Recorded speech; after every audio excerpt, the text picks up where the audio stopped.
to present the Cryptographers panel, please welcome Honorary Fellow, Gonville and Caius College, Cambridge, Whitfield Diffie.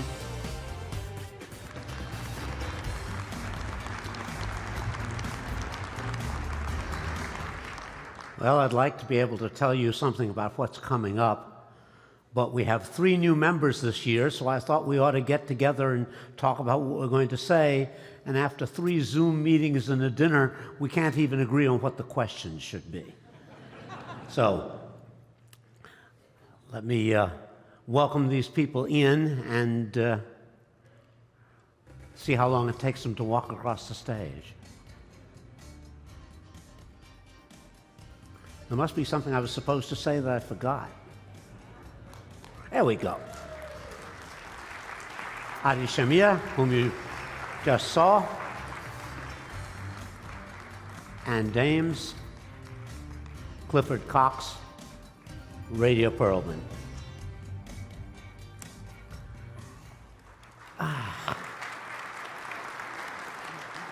So I don't think Adi Shamir needs any introduction. If you don't know who he is, you're at the wrong conference. I might just need a little more. I'm Whitfield Diffie, and if you don't know who I am, you're probably at the wrong session. But Cliff Cox is another thing. Last summer, I wanted to register for the crypto conference in Santa Barbara. So I went on the IACR website, and it asked me to prove that I was human. And it didn't, show me a bunch of pictures and ask me to tell the drug dealers and the pimps or something like that. It said, give the last name of one of the inventors of the RSA crypto system. Well, Jim Bidzos, who was the great CEO of this company, used to call me the D in RSA, so I tried Diffie. Nah, it wasn't fooled. So next I tried Cox, and it accepted it. Somebody down there has the right combination of respect and sense of humor. Now let me back up on this a little bit. I've always been very impressed with RSNA because several people came close in various ways to discovering RSA and didn't. If it weren't for my wonderful combination of ignorance and attention deficit, I might have found it one night. Don Knuth, of whom there's no greater computer scientist, told Marty and me that to study multiplication versus factoring as a one-way function. Marty Hellman and Steve Polig invented a system called Polig-Hellman that does exponentiation over primes. And at some point they said, this could be done over composites also. Yeah, but why would you want to? And that slipped by them. But it took from the publication of New Directions in Cryptography, it took about 6 weeks for RSNA to discover the RSA crypto system. I thought that was pretty good. It turns out about 3 years earlier, Cliff was starting work at GCHQ, and they have a system of advisors in that kind of case in Britain, and his mentor was a cryptanalyst named Nick Patterson. And they had a problem because Cliff didn't have a full clearance yet, so Nick couldn't really talk to him about the things he presumably wanted to. And one evening, I don't know, I think maybe I was told that Nick was driving him home from work or something. He told him about some work that James Ellis had done a few years earlier that they called non-secret encryption. And that this scheme had been proposed. Ellis had argued for how you could do it, but hadn't yet shown any mechanism. Cliff solved it before he went to bed that night. So, forever, 6 weeks, 6 hours. I've been trying to get Cliff on this panel for years, and I'm just thrilled to have him here. And he had a 3-year lead on RSA. Ellis had a 5-year lead on me. They had some time. What did you do with the with your lead in non-secret encryption? Okay, well, we took the whole thing very seriously. We looked at can we patent it, and we were told, no, you can't patent it, it's mathematics. That was what our lawyers said, which is probably a mistake. And we looked at implementing it. By this stage, we'd got the two ideas. We'd got the factoring approach and also the what we now call Diffie-Hellman, the discrete log approach, which has been discovered by Malcolm Williamson. And we looked at, can we actually make a machine that will do this? We were doing it in the context of really wanting to sort of reduce the cost of key distribution. And the answer was at that time, and this was the right answer at that time, no, it's not worth doing because it's too expensive. Really, the processing capability was not there at the time. So we had the ideas, and essentially we thought, yeah, okay, that's great, but let's park it until it's time. And that was another 10, 15 years. So that's what we did with the ideas. Okay. So I have two more. We have three newcomers this year, and let me introduce the other two. Ann Dames is distinguished engineer in working particularly in post-quantum cryptography at IBM. And let me just say, if you ask what are the institutions in the US certainly that are most influential in cryptography, well, NSA and NIST certainly have to be given a lot of credit. But I think following that, either the RSA Corporation itself or IBM must follow. Because IBM designed the first standardized public crypto system, the data encryption standard. It participated in didn't get chosen, but participated in the competition to select the advanced encryption standard, has been very forward in its internal use of crypto security, and is now looking to things we will discuss later in the panel, and has a particularly proactive attitude. I've known Radia Perlman for basically the whole same period of time I've been working in cryptography. She was at MIT a little bit after I was, but I don't think I met her until maybe she moved out here. But she is an expert in all aspects of networking, and she started out in routing and in naming and things like that, and then she got fed up that people thought of her as, a network person, not a network security person. So she prepared a whole new edition of her book on network security with her partner, Charlie Kaufman, in order to convince us that she really did know network security. So that's an example. We've over the years, this panel originally started out with RSNA and me and Marty, and gradually over time we've expanded in two directions, and one is toward people who maybe not strictly speaking cryptographers or in security outside of cryptography, and the other is toward younger people who are still working and still have things to say. So I want to get on to this. I think one of the big issues of the day is what's called quantum computing.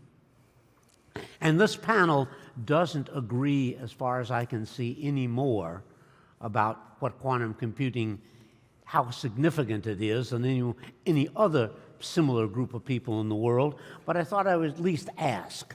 So anyone who wants to answer. So I'd like to start by giving you the big picture.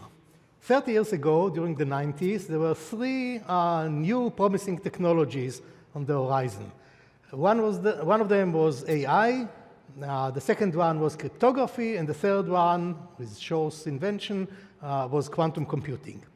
I think we all agree that AI had promised and delivered beyond our wildest expectations. We can talk more about the achievements later on, but this is a clear case. In cryptography, we mostly delivered on our promises. We have good primitives.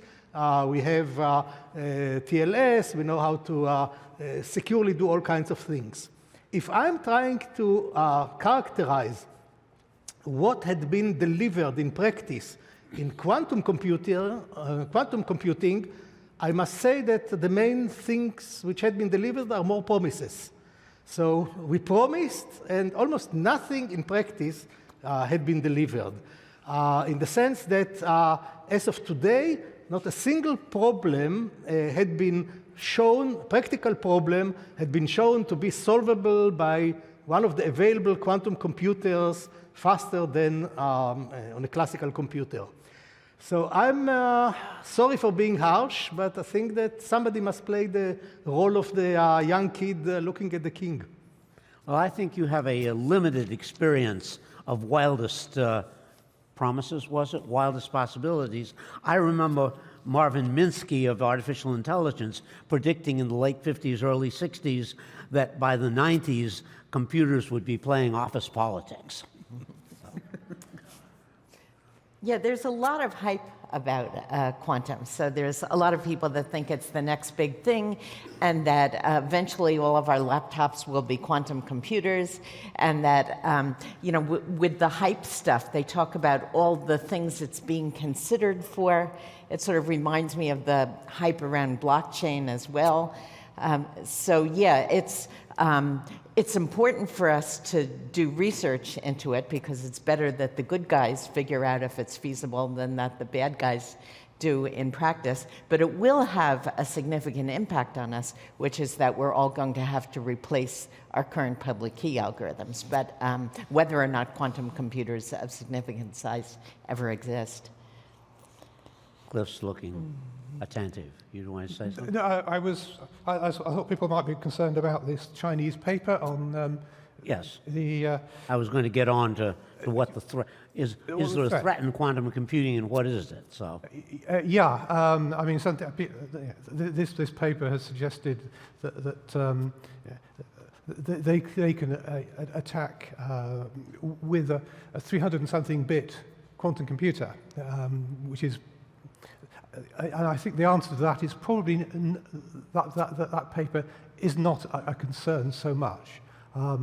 Now, that paper, essentially it builds on Klaus Schnorr's factoring method, which uses closest vector in a lattice to create the pairs that you need to define smooth relations to factorize. And that method works very well for small moduli, and it fails spectacularly badly on large moduli. The Chinese paper essentially uses quantum superposition to look at a cloud of values around what could be the smallest vector to improve on that. And they show that it works very well for small moduli, a medium-sized moduli, because you get an exponential number of points in the cloud that you can look at. But there's really no evidence whatsoever that that's going to make any impact at all on what's required for the sort of large cryptographic size moduli, where Klaus Schnorr's method is totally sort of outpaced. So let's come back up out of the trench a little bit, because people talk about a quantum threat to cryptography, and they're often rather casual about that. I mean, what systems are threatened? Let me comment on that for a minute. So when we think about the current systems that we have to think about what systems might be threatened as a result of a potential quantum computer. And so right now, we understand that the public key systems, those are the ones that are most vulnerable. And because of Grover's algorithm, we have to consider symmetric key and hashing functions as well. But there, we may only need to increase the size of the keys or the message digests. So basically, symmetric systems like AES are affected in only a limited way. That's correct. And however, RSA, Diffie-Hellman, elliptic curve Diffie-Hellman are all being threatened, at least in the imaginations of the physicists. Let me make one small comment. Don't misunderstand what I said earlier. Quantum computers even though they do not exist today in any usable form, might be developed in the next 30 or 40 years. So the reason we may want to switch to other algorithms is due to the danger that the NSA or other bad guys are going to record everything which is being said today and wait until quantum computers become available and then break the cryptography. So it's not an immediate threat at the moment, but things you say today using older algorithms such as RSA or elliptic curves might become decryptable in the future. Well, as a so-called bad guy, of course, NSA is one of the farthest looking in proposing to replace our algorithms with quantum-resistant algorithms as soon as possible. They've been calling for it for 8 years. Yes, Anne? I was just going to comment. One of the things that folks talk about a lot is the number of qubits in the system. The experts are really doing a lot of research in this area, and there are other factors as well that need to be considered, such as the quantum volume or the quality.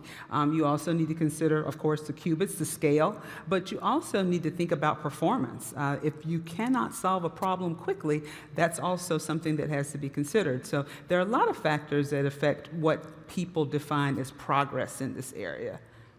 One particular area which should be of interest to the audience is how long can you keep a qubit without it decohering into unusable form. And there had been small improvements. Just a couple of months ago, a team of researchers from Yale University have shown how to extend the lifetime of a qubit in storage from 1 millisecond to 1.8 milliseconds. But this is the kind of progress that we are talking about. Remember, in order to factorize RSA with 2048 bits, you may need the computations lasting for days.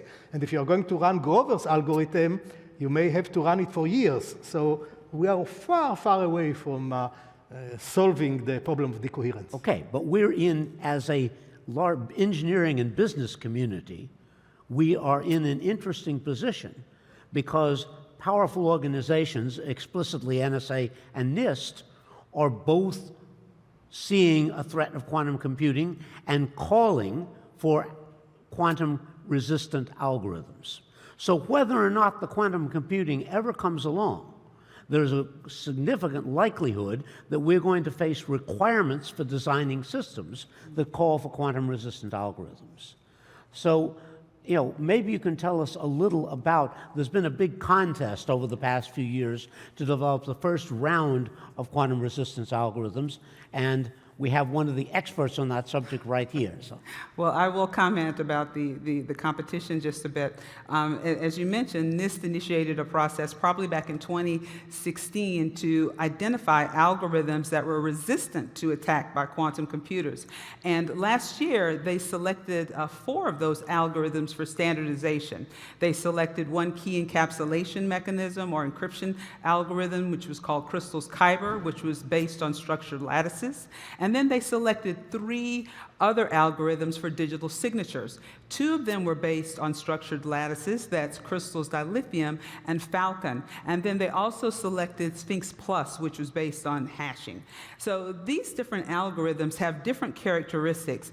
For example, the most efficient of the algorithms for round 3 were, I think, dilithium and Falcon. But Falcon has smaller public keys, but requires floating points. So that's a little bit of a challenge. Dilithium does not require that. And then when you think about Sphinx Plus has smaller keys, but the signatures are quite large. So you have to consider what use cases you really have in order to determine which of those algorithms you need to use for the specific uses that you have and the requirements that you have. So talking about use cases, I want to make the following comment. 99.99%, maybe a few additional nines, of the messages being sent today, being encrypted or being signed, do not require a 50-year secure life. Most of the emails you send are about where are you going to meet for lunch tomorrow, or what are the products that the company is going to make next year, but very, very few messages, kinds of communication require 50-year security. So if it is indeed the case that quantum computers are at least 20, 30 years away, you should think very carefully whether you want to already shift into the post-quantum algorithms which had been proposed by NIST, and if you do so, what kind of scheme you choose. So tomorrow there's going to be another panel that I'm going to participate in which I'm going to detail my recommendations, but just to give you one of my controversial views on the topic, among the 3 digital signatures, I would recommend only Sphinx Plus, because it has the largest signature size, but it is the one that has the highest security level, in my opinion. And when you choose among the 3 available security levels, if you decide to switch today to a post-quantum algorithm, go for the highest security only. Because if your secrets require 50-year secure life, don't skimp on security. Take the most conservative and secure scheme among those and use the highest security level. Okay. Yeah, I think it's interesting that 3 of those 4 algorithms all use the same basics of mathematical principle for their security, which is a sort of, in a sense, a weakness. And I know that NIST is looking for more proposals so that they can diversify the security. So I think I'm with Adi that if you really are concerned about security over a very long time, you might want to think quite carefully about the potential that one algorithm will survive that long. So I think I'll make a recommendation in that direction, which is a problem I haven't been able to solve and don't seem likely to, which is to use what are called cellular automata. There are nonlinear invertible cellular automata, and I won't explain that right now, and they're not, even though they're invertible, finding the inverse is very difficult, and I think if those things can be, if that theory can be fleshed out, we're going to get a variety of new sorts of public key systems out of it. So I recommend it to anyone. But I'll be very worried about using a new kind of basis for public key cryptography, because during the competition, 2 schemes, one called Cyc, which was based on isogeny of elliptic curves, and another one called Rainbow, based on multivariate cryptography, were broken very badly by a classical algorithm. So be very worried about using a new basis for security. Well, using it, I mean, I can't settle with both of you. Cliff is complaining that there's too narrow a basis, and you're complaining about using anything new. So I'm not sure. Well, I think you need. I mean, no, you're absolutely right, Eddie. I mean, there is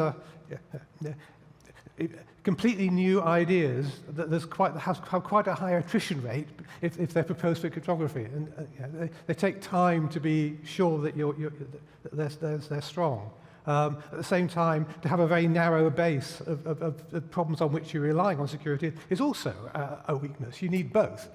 I'm actually on record saying at another conference that if you are worried about 50 or 100-year security, don't use public key cryptography.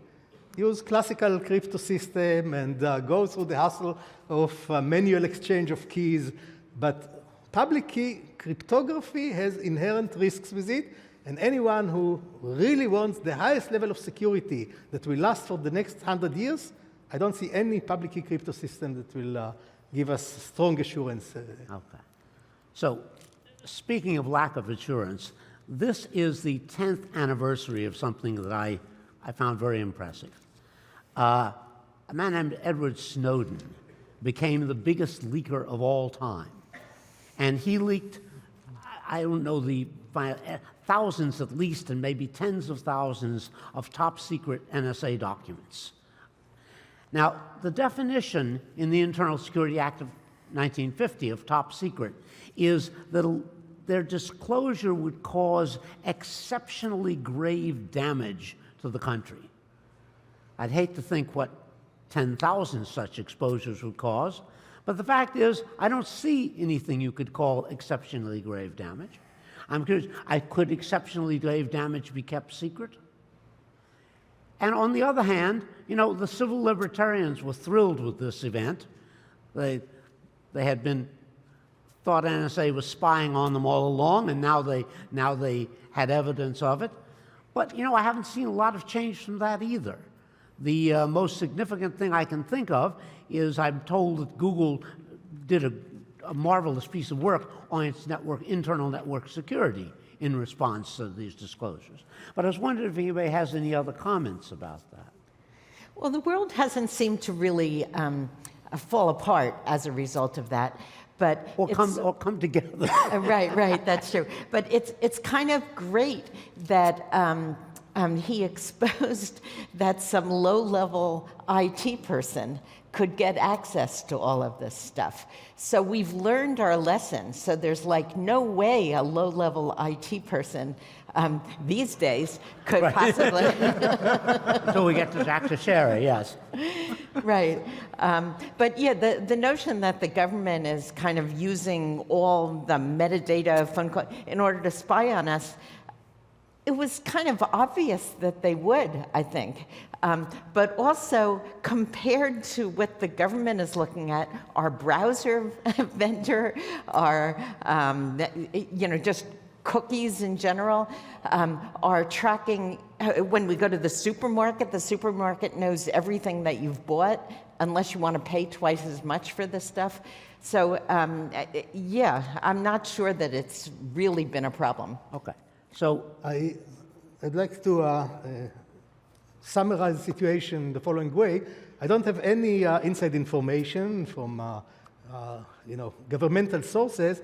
I personally believe that Snowden caused a catastrophe in the short term and a big problem in the long term.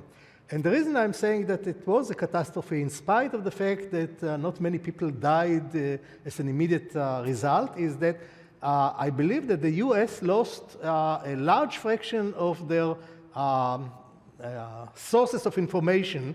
And you know that sources and methods are considered the crown jewels of spycraft. They are the things which are kept most tightly.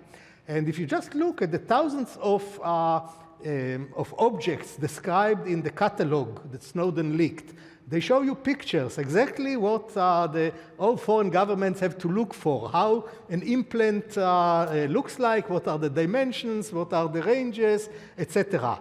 I can't believe that this didn't cause a major loss of sources and methods. And if you ask about did anyone get killed, I would say the following. Suppose that you have a high-level spy who is just sitting next to President Xi. And if you lose him, is it a catastrophe or not? If Xi decides to invade Taiwan, then it could have a major impact. I mean, the latter would fall. The law gives us examples, the breaking of a diplomatic treaty or the starting of a war. And I can't attribute either of those so far. Loss of a spy could lead to a war in Taiwan. It could. This is like quantum computing. Yeah, I mean, I don't want to answer on my own behalf, but I think it's worth quoting what Jeremy Fleming, that's the director of GCHQ in the UK, said on the BBC Today programme back last December, as he was asked about this. He said, "The way in which Snowden's revelations played out cost this nation and many other nations a lot of blood and money and wasted effort. I deeply regret all of that, and I really hope Snowden finds his time in court to explain that." I mean, I think that sort of gives a sense of the feeling. Unfortunately for Snowden, we stopped him from going to South America, where no doubt by now we would have captured him, and he got to Moscow, where he's probably safe. Radio was talking about all of the data that are collected, and particularly in Europe, there are a lot of laws regulating the handling of private information, and the Royal Society has come out with a report that you participated in on privacy-enhancing technologies. So I wondered if you'd give us a quick Overview of what the findings were. Yes, certainly. Because I think it's an area in which is going to be quite a big one for cryptography and cryptographic techniques. And the point is that there is just a vast amount of personal data that is collected these days. And there are, quite rightly, these very strong rules and laws about how that has to be protected. At the same time, there's a lot of potential by being able to combine and to use that personal data for public good or for economic good. Just a couple of examples. There are loads, but for example, the use of personal medical data to improve on medical diagnostics. Or, at the moment, the pharma industry in the UK is lobbying the government to allow some of that data to be used to help identify which medications are working well and which ones are not. Or again, with financial data, if institutions collaborate, it makes it, they can do a better job of identifying fraudulent, malicious activity. We know as cryptographers there are techniques that we have that can help. We can think of things like differential privacy or federated learning, or of course things like secure multi-party computation or homomorphic encryption. And the thing is, these techniques are not really being used as extensively as they could to assist in enabling private data to be used. And the question is, why not? What do we need to do about it? And the thing that we shouldn't be doing is, or the thing that's not going to help so much, is doing lots of research into more and more abstruse protocols or techniques. The problem really is, I think, two things. One is a sort of lack of understanding by data controllers, and along with that, a lack of or very immature standards or descriptions of what's best practice. So if a data controller is given this opportunity to, or is asked about, can we use this data for this particular function, the outcome clearly is a good one, it's not clear necessarily what could they do to demonstrate they have used best practice, rather to show due diligence. So I think as a community we should be doing two things. One is encouraging a better understanding of what our techniques are and what they can do and what they can achieve. And secondly, encouraging the standards institutions to try to come up with some pretty strong clear standards on what is required and what is not required. So it's very much that end of the problem that we need to put effort into. And I think governments have got a role to play in demonstrating what you can do with data and how you can use it for public good. So I want to get on to two other major developments in the security and business world. And the first one is artificial intelligence, machine learning, chatbots. Right? And what they seem to be pretty good at is human engineering, but there seem to be promises, they seem to offer promise, lots of things promise around here, of both applying intelligence to developing better security techniques or applying it to breaking security techniques. So I was wondering if anybody has a quick comment on that. So at last year's conference, I think I said that I believe that the main impact of AI on security would be in the defensive side, detecting all kinds of abnormal behaviors, etc. And I didn't see much room for offensive side, and I was thinking mostly about discovering weaknesses in code, etc., which humans seem to be doing better. I've completely changed my mind as a result of last year's developments, including ChatGPT and etc. I now believe that the ability of ChatGPT to produce perfect English to interact with people is going to be misused on a massive scale. Just to give you one small example. Suppose that you know that banks are very sensitive to rumors and to runs on the bank. It's not difficult to instigate it. And I believe that someone could use ChatGPT in order to create a sequence of thousands of tweets about people claiming that they tried to withdraw the money and they couldn't, etc. So I believe that the new developments are going to have major impact on social engineering. Ray has already pointed out in our discussions that people will believe anything these days, so no doubt they'll believe ChatGPT as well. But if thousands of different people are going to say different things, and not in broken English, it's going to have an impact. So I wonder if they can think of something to say to make us believe in blockchains.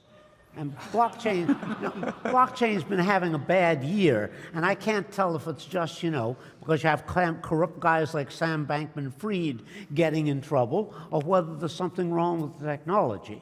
And I have to admit to having been enthusiastic about it in the abstract. When Bitcoin appeared, I thought it was the most incredible improvement over the decades Chaum had spent working on that subject, and his school spent working on that subject. But what do you guys think about that? Well, there's cryptocurrencies and there's blockchain. So for a while, everyone was saying blockchain is, like the next pillar that we must, base all of our technology on. And so, when people say, how can I apply blockchain to this thing? Because if I do whatever blockchain is, my thing will then become secure and stuff. So I try to... It was like Bacchus calling Fortran a compiler, because compilers were something else at the time, but they were what there was money for. Right. So what I try to really urge people to do is when you're working on something, start with what problem are you solving, look at different ways of doing it, and then choose the best thing. And if blockchain happens to be the best thing, which is unlikely, by all means. But one time an engineer said to me, oh, but my manager, what you said sounds good, but my manager wants me to use blockchain. So I said, fine, do what I said, look at all the alternatives, choose the best one, build that, and then tell your manager you built it with blockchain. He'll never know the difference. So I have over the years been responsible for remembering people we've lost along the way, and this is I think the most disturbing year for that since 5 years ago, when my wife and a man named Malin Doyle, who was the most influential crypto designer in NSA's history, died. A man named Brian Snow died, and he was a member of both the secret and the public communities. And he was the first NSA person to understand the importance of the public community, and not in an entirely hostile way. And he began going to public meetings. He didn't do a great deal of speaking. He did work internally on public key and studied the things outside people were studying. But I found it very interesting. He paid us a great compliment, something he said to me, I think at Crypto 83. We had listened to a paper I didn't actually like very much about systems with a structure that resembled some of the structure of NSA, and he had liked it, and he said, we have seen this territory before, but you are covering it very fast. And he recognized that a community of hundreds of mathematicians were going to make progress in this area, and that the secret community had to take what advantage it could of that progress, rather than just being frightened by it.